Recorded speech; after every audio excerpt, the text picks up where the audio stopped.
Boa tarde a todos. Nós vamos continuar os nossos estudos sobre pilares e edifícios. O que a gente está querendo fazer, né, é calcular as cargas que solicitam os pilares para poder dimensionar a armação e a parte, digamos assim, mais nova nesse assunto são os efeitos de segunda ordem. Então nós vamos estudar dois tipos de efeitos de segunda ordem, que são os efeitos globais de segunda ordem e os efeitos locais. Né? Os efeitos globais nós já vimos, já terminamos, né? Vimos como determinar se a estrutura é de nós fixos e nós móveis, e em caso de nós móveis, como analisar para os efeitos globais de segunda ordem. Falta agora verificar os efeitos locais de segunda ordem. Então, é o fato de que, como o pilar não fica retilíneo, ele deforma, então o passeio do esforço normal por esses deslocamentos gera esforços adicionais de segunda ordem. Como a gente já viu aqui, né, esse pilar aqui, sujeito aqui a excentricidades iguais, né, nas duas extremidades, esse pilar deforma e aumenta, portanto, a excentricidade da força aplicada devido ao aparecimento dos deslocamentos. Vamos ver isso com mais detalhe. Neste caso aqui, que é muito parecido com aquele que a gente acabou de ver. Né? Então, seja um pilar onde eu tenho momentos fletores, MA e MA. Esse A, vocês vão entender porque eu estou chamando de A, tem MA e MB, nesse caso só tem MA, porque os dois são iguais. Então, são momentos iguais e contrários, de forma que eu posso substituir o MA por um esforço normal com excentricidade E1, de primeira ordem, dado por MA sobre N. Então, fica esse esquema que aqui está. Ora, se a gente tivesse resistência dos materiais 1, qual era o diagrama de momentos fletores que a gente ia colocar? É uma viga, né? Nesse caso é um pilar, mas não deixa de ser uma viga com momentos aplicados às extremidades. Você plotaria aqui os momentos nas extremidades e ligaria para uma linha reta. Esse seria o diagrama de momentos fletores. Isso aqui está certo? Não. Por que não está certo? Porque a gente está estudando o equilíbrio na configuração indeformada. Ocorre que, nesse caso, faz muita diferença a gente estudar corretamente o equilíbrio da estrutura na sua configuração deformada. De fato, quando isso aqui deforma, ele deforma um E2, né? Ele tem uma flecha E2 aqui no centro. Então, tudo isso, todas essas deformações geram momentos fletores adicionais, que é o esforço normal pelo deslocamento. O máximo vai ser, obviamente, aqui no centro. Então, nós vamos ter o momento fletor de primeira ordem, que é o E1 vezes N, essa excentricidade de primeira ordem, que é o nosso MA. E o momento fletor de segunda ordem, que é quem? É o N vezes o deslocamento, que é a nossa excentricidade de segunda ordem. Né? Então, o momento fletor aqui, como a gente já tinha visto naquele outro desenho, o momento vai ser o M1, que é o de primeira ordem, mais o M2, ou seja, é o MA, né, mais o N de E2. Então, eu vou logo chamar a sua atenção que este é o pior caso possível. Tá? É quando você tem um pilar com momentos iguais e contrários aplicados nas duas extremidades. Esse é o pior. Todos os demais são mais... são menos solicitantes do que esse. Certo? Então, esse é o pior. Então, vamos estudar logo esse pior, o mais desfavorável. Essa é a situação mais desfavorável. É quando os momentos são iguais e contrários, como estão aqui, estão mostrando aqui, fletindo o pilar, né, em curvatura simples. Né? Então, ele flete aqui numa curvatura única, aqui, como está mostrado aqui. Muito bem. Então, não há alternativa, né, para nós calcularmos os esforços de segunda ordem, senão calcular o deslocamento, que é a excentricidade E2. Não tem outra alternativa, certo? Então, o que nós vamos usar para calcular esta deformação, que é a excentricidade de segunda ordem, é o método pilar padrão com curvatura aproximada. Então, esse item aqui da norma, 15.8332, ele diz o seguinte: o método pilar padrão com curvatura aproximada, esse pilar padrão significa que ele está flambando feito flambo pilar de Euler, que vocês estudaram em resistência 2. Ele pode ser empregado apenas para o cálculo de pilares com lambda, coeficiente de Belter, menor ou igual a 90.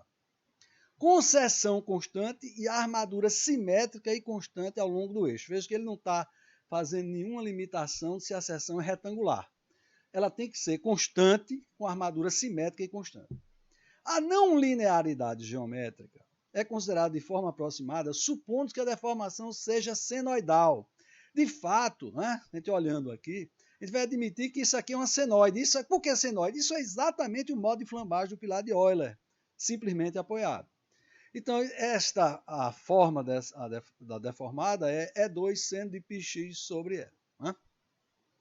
Onde E2 é aqui exatamente o que eu estou querendo calcular. Tá? Muito bem.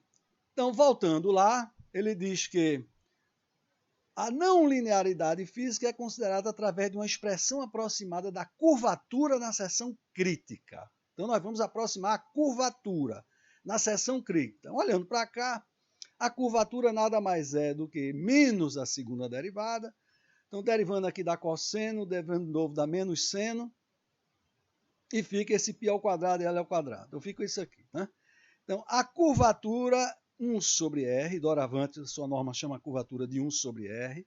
Eu não gosto disso, não. A única coisa interessante é dizer que a unidade aqui é metro a menos 1, tá?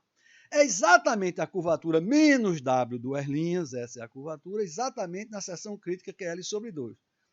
Então, colocando L sobre 2, isso aqui dá 1, menos com menos dá mais, daqui é vezes π ao quadrado sobre L ao quadrado. Tá? Então, a curvatura na seção crítica é E2, que eu estou querendo calcular, vezes π ao quadrado, L ao quadrado, que eu estou admitindo que o pilar deforma como se fosse o primeiro modo de flambagem do pilar de Euler. Tá? Daqui eu posso tirar E2. Então, E2 é L ao quadrado sobre π ao quadrado vezes 1 sobre R. Agora, E2 depende da curvatura. Mas vamos fazer uma pequena aproximação. Quem é π sobre 2? Né? Você pegar π sobre 2, π ao quadrado. Você pegar π e elevar isso aqui ao quadrado, dá 9,9. Vamos aproximar, obviamente, isso aqui por 10, tá? Então, isso aqui fica L ao quadrado sobre 10 vezes a curvatura. Agora, eu dependo para saber quem é a curvatura. Tá? Então, vou ter que arranjar um modo aproximado de calcular a curvatura da seção crítica. Vamos fazer uma conta rapidinha? Eu vou admitir que na ruptura, a seção está exatamente no bico, aquele nosso famoso bico. Então, aqui está 3,5 por 1000, aqui estaria 2,07, né, que seria o CA50, vamos botar para 2, tá? Então, a curvatura que é esse ângulo aqui, 1 sobre R, seria, trazendo aqui essa paralela, né, seria 3,5 mais 2, seria 5 por 1000, 0,0055, dividido por D. Então, isso seria aqui, né, eu estou admitindo que é exatamente nesse estado limite que a seção pode resistir ao seu maior momento fletor, daí porque eu tirei isso.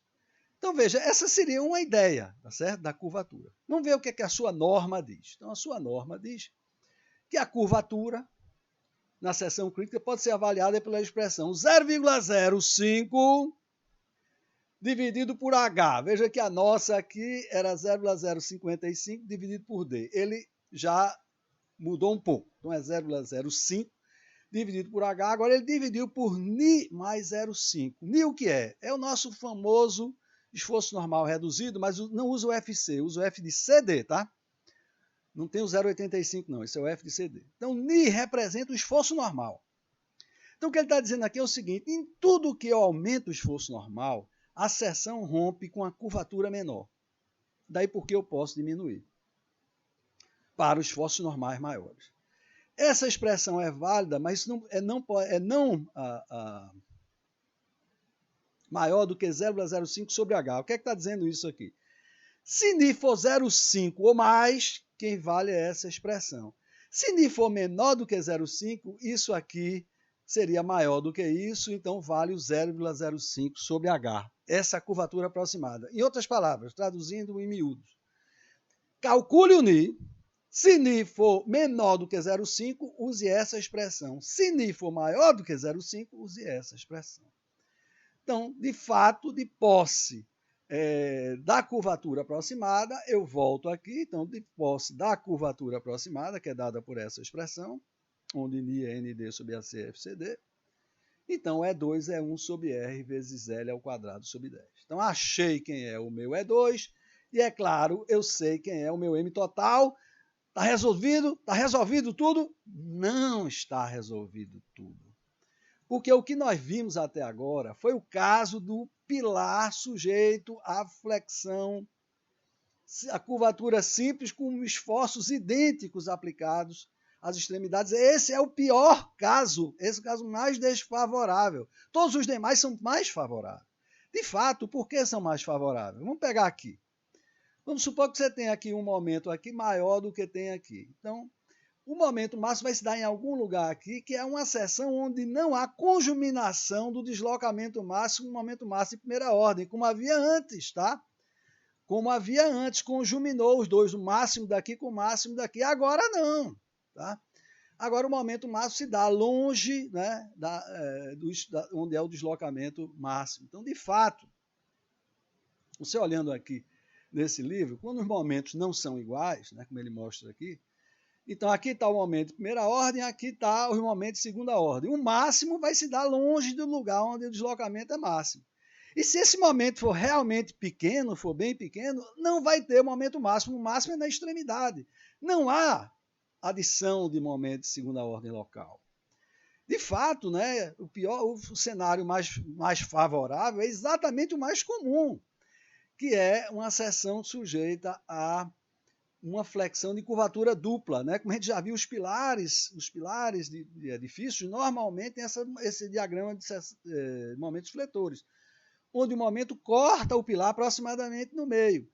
Então, quando corta, realmente a deformada é em curvatura dupla. Então, aqui é improvável, aqui a soma, mesmo somando aqui o momento de segunda ordem, é muito pouco provável que o momento seja maior do que o na extremidade. E agora? Eu só sei calcular para momentos iguais. Então, teve uma tese de um cidadão chamado Massonet, isso em 1950 é pouca coisa. E ele desenvolveu a seguinte ideia. Vamos fazer recair no problema que a gente já viu, que é o mais desfavorável, né, de momentos iguais e contrários, qualquer outro problema. De que forma? Eu sei que dá menor, tá certo? Eu sei que é favorável. Isso aqui é favorável, isso aqui, inclusive, provavelmente não vai ter efeito de segunda ordem local nenhum. Então, foi o que ele disse. Vamos fazer o seguinte, vamos fazer recair qualquer problema diferente, mas a gente vai achar um momento equivalente tal que esse meu novo problema equivala a um outro, aquele que nós já sabemos que tem momentos iguais. Só que eu diminuo o momento, pego o momento equivalente. Tá?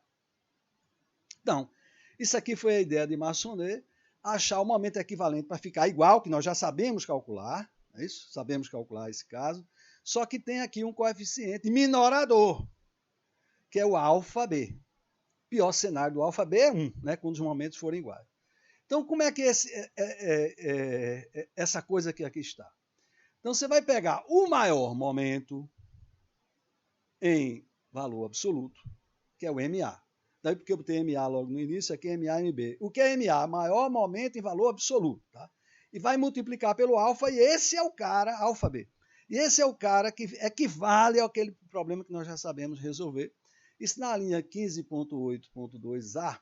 Então, se você vier aqui, ele diz que alfa B é 0,6 mais 0,4 do MB sobre MA. Alfa B, é claro, entre 1 é menor do que 1, menor igual ele não, aqui é um pequeno cagaço, tá? Ele não deixa ser menor do que 0,4, tá certo? Então, veja, ele em geral é menor do que 1, certo? Só é igual a 1 se MB for igual a MA, se os dois momentos forem iguais em sentidos contrários. Então, vamos ver. MA e MB são os momentos de primeira ordem nas extremidades do pilar obtidos na análise de primeira ordem, no caso de estrutura de nós fixos, e os momentos totais, primeira mais segunda ordem, no caso de estruturas móveis, é exatamente pegar 0,95 do gama Z e rodar de novo, tá? Então você tem primeira ordem mais segunda ordem. Deve ser adotado para MA o maior valor absoluto ao longo do pilar e MB, isso é o MA, é o valor absoluto, e MB é o sinal positivo se tracionar a mesma face que MA e negativo caso contrário. Eu prefiro dizer como diz os americanos, né? Essa razão aqui, ou é positiva ou é negativa. Quando é que ela é positiva? Quando você tem curvatura simples. sendo bem chulo, quando o diagrama de momentos fletores não cruza o eixo. Tá? Feito esse caso aqui. Se o diagrama de momentos fletores cruza o eixo, você vai ter curvatura dupla, então esse animal é negativo. Tá? Então, MB sobre MA, é claro, é menor ou igual a 1. Se for curvatura simples e MB for igual a MA, volta ao nosso 1, volta ao nosso caso. O M equivalente é o MA, que nós já vimos antes. Caso contrário, esse M equivalente será menor. Né? E no caso de curvatura dupla, né, com momentos exatamente iguais nas extremidades no mesmo sentido, né, causando uma curvatura dupla, então isso aqui vai ser menos 1, seria 0,2, aqui seria menos 0,4, seria 0,2, mas no mínimo tem que ser 0,4. Tá? Então, esse alfa vezes MA dá o momento equivalente, e agora a expressão final que nós temos para o momento que você vai calcular é o alfa B vezes NA mais NE vezes E2, mas não menor do que o MA. Então, você comparando com o que nós tínhamos antes, o M total M1 mais M2 é MA mais N vezes E2. No nosso caso, vai ser o M equivalente, que é o alfa B. Então, essa é a expressão final que nós temos, né? Você olhar aqui na norma, com a curvatura aproximada, isso é exatamente o que está aqui. Né? Então, o MD total é o alfa B vezes o M1DA, que é o maior momento fletor em valor absoluto, mais o ND vezes a excentricidade de segunda ordem, que é LE sobre 10, LE ao quadrado sobre 10, né? Vezes a curvatura aproximada que é dada por essa expressão. Certo? Então, essa é a forma final, né, que nós temos dos efeitos locais de segunda ordem, e o que nós vamos fazer agora é um exemplo. Tá? Então, vamos projetar aqui a armação, dimensionar a armadura desse pilar. E para isso, eu desenvolvi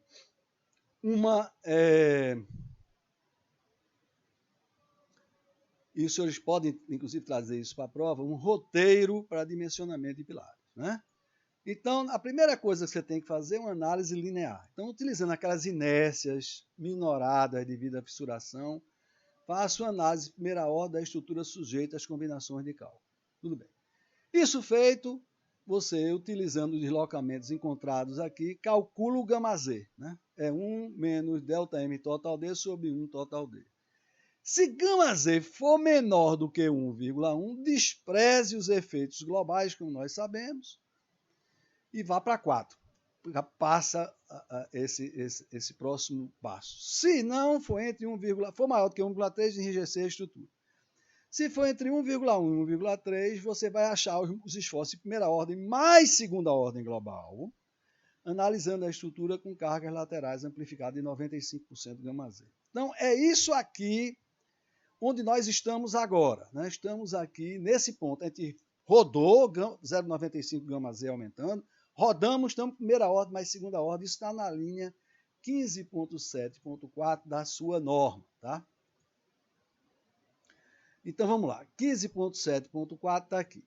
Então, ele diz o seguinte: a análise global de segunda ordem fornece apenas os esforços nas extremidades da barra, devendo ser realizada uma análise de efeitos locais de segunda ordem ao longo do eixo das barras comprimidas. Certo? Os elementos isolados para fim de verificação local devem ser formados pelas barras comprimidas retiradas da estrutura. Vou retirar um lance de pilar com comprimento LE, porém aplicando-se às suas extremidades os esforços obtidos pela análise global de segunda ordem, que é aquela 0,95 do gama Z. Então, é exatamente onde nós estamos agora. Nós temos aqui os esforços, esse é o MDB, esse é o MDA, esse aqui é o menorzinho, esse é o maior, que é exatamente o que eu tenho aqui, certo? Só que os nossos são iguais e está em curvatura dupla, né? Mas tudo bem. Isso aqui é exatamente onde eu estou. Então, rodei o gama Z 95%, rodei de novo a estrutura, está aqui o nosso pilar, já levando em conta a primeira ordem mais segunda global. Então, está aqui comprimido por 1,3 meganewtons e tem momentos no mesmo sentido, ou seja, curvatura dupla, de 0,042 meganewton metro. Então, o diagrama de momentos fletores é esse. O pilar tem 6,75 metros de altura. É um senhor pilar. Isso aqui é um pé direito duplo, né? O pé direito normalmente é 3 e pouco, 3,10. Aqui está o dobro, então esse é um pé direito duplo, né? Não tem, é um mezanino, não tem viga chegando, o pilar tem o dobro do comprimento, né? E a seção transversal tem 40 centímetros de largura, 26 centímetros de altura, na direção da flexão. Tem armaduras, que eu devo dimensionar armaduras distribuídas ao longo da dimensão maior, tendo 4 centímetros de recobrimento. O FCK é 25 megapascais, portanto o F de CD, não é o FC não, hein? O F de CD é 25 dividido por 1,4, dá 17,86. Então estamos exatamente naquele ponto aqui do roteiro em que nós temos o pilar retirado da estrutura, já a primeira ordem mais efeito global. O que é que está faltando? Agora precisamos considerar os efeitos locais. Quais são os efeitos locais? 2 efeitos locais. Temos as imperfeições geométricas e temos os efeitos locais de segunda ordem. Então vamos primeiro ver imperfeições geométricas. Então isso aqui nessa linha 11.3.4.3 da sua norma. Então chega aqui.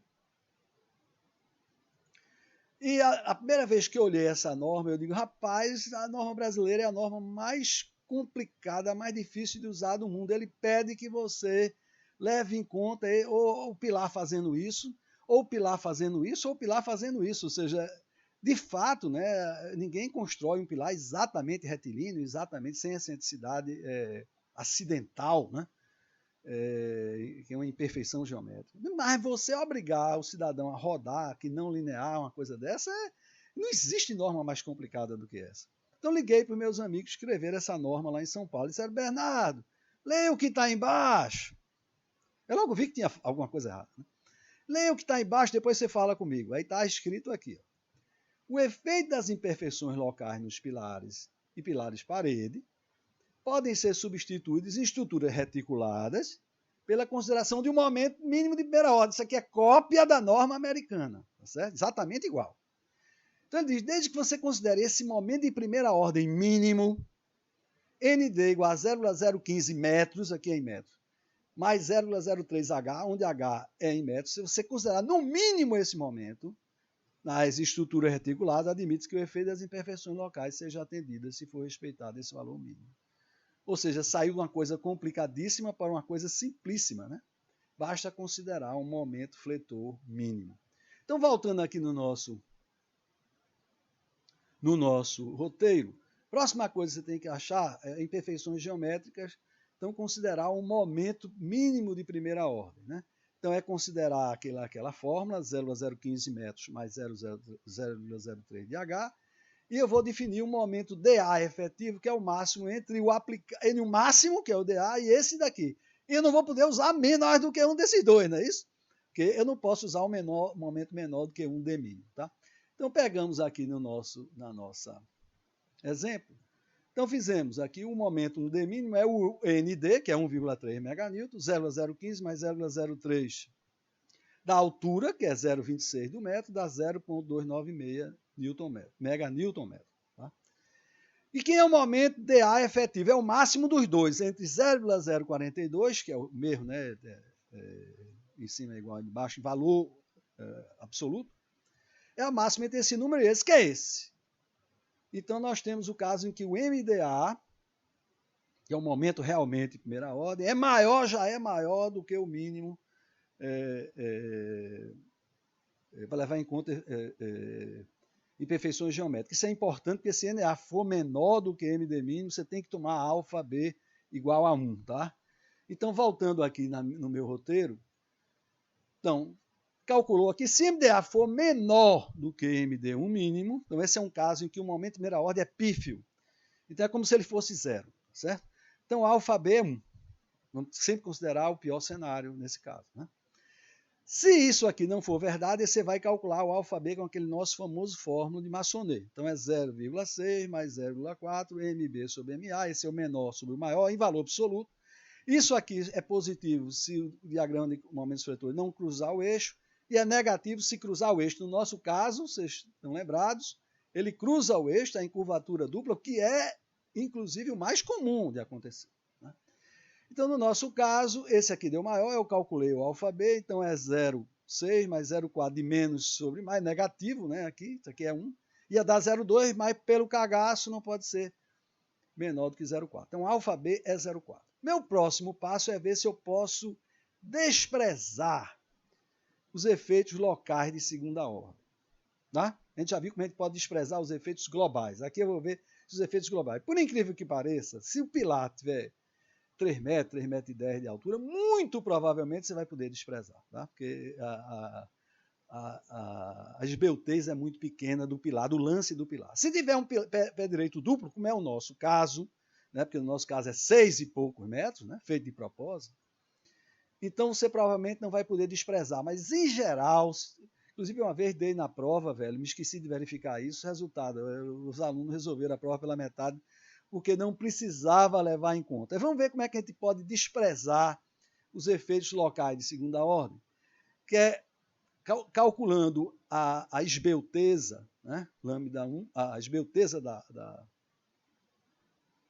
do seu pilar, e comparar com essa esbelteza lambda 1. Se lambda for menor do que lambda 1, você pode desprezar os efeitos locais. Mas vamos ver isso se você alinha 15.8.2 da sua norma. Então, vamos lá. 15.8.2 da sua norma.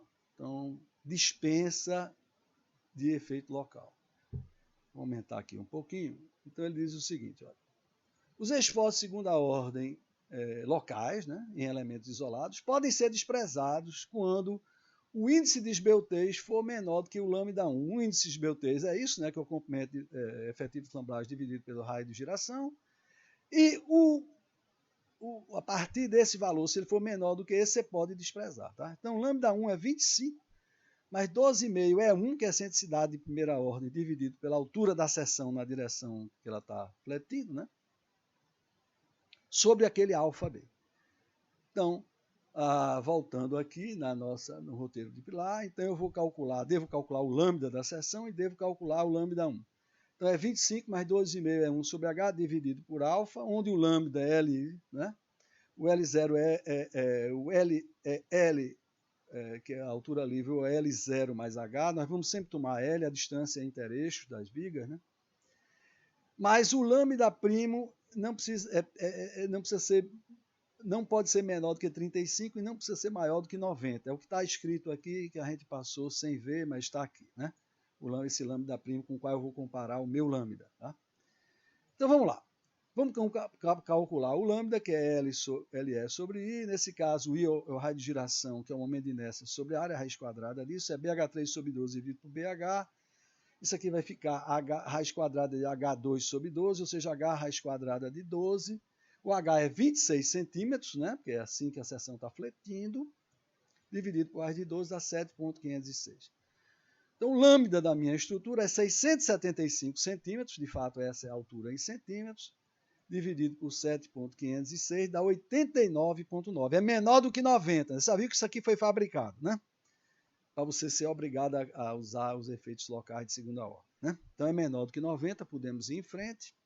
A excentricidade de primeira ordem é exatamente o momento aplicado, né? Máximo aqui, que é 0,042, dividido por 1,3, que dá 0,0323. Então isso aqui é a excentricidade de primeira ordem. Dividido por H, sim, porque eu vou precisar disso aqui dividido por H, né? Então, dividido por H dá 0,124. Então, vamos calcular quem é o meu lambda primo. Né? Então, o meu lambda primo tem que estar entre 35 e 90, nós já vimos, é 25 mais 2,5, é primo sobre H sobre alfa B. Primo sobre H é 0,124 e alfa B já foi calculado aqui, é 0,4. Então, isso aqui dá 66,4. Então, o nosso lambda é 89,9, é maior do que 66,4. Então, tem que considerar os efeitos. Então, se lambda fosse menor, e foi aí que eu botei na prova, não tive o cuidado, resultado, deu menor do que o lambda primo, ninguém teve que fazer mais nada, parou aqui, né? Não podia desprezar os efeitos locais de segunda ordem. Bom, eu normalmente sempre faço, né? Eu resolvo o problema. Dessa vez eu estava com algum problema e não pude ver, resultado, os alunos se locupletaram. Mas tudo bem. No nosso caso, o lambda é maior do que lambda primo, então o momento total é alfa B vezes o MDA efetivo. mais ND-LE ao quadrado sobre 10, 1 sobre R, isso tem que ser maior ou igual ao MDA efetivo. Então vamos calcular, é claro, a nossa excentricidade, a nossa curvatura aproximada, que é 1 sobre R. Então eu venho aqui, calculo o meu Ni, e aqui tenha cuidado com o Ni, é o esforço normal, que é 1,3 meganewton, sobre a área do concreto, né, que é 0,26, então está aqui, né, é área do concreto, vezes o F de CD, né, FC não, hein, cara, é F de CD, que nós já vimos que é 17,86 megapascais, né, F de CD, não é F de C não, é aquele nosso esforço normal reduzido, era dividido por FC, mas aqui é F de CD. Né? Então deu 0,70, é maior do que 0,5, então eu vou entrar naquela nossa famosa fórmula, né? Que é 1 sobre R é 0,005 sobre H, Ni mais 0,5.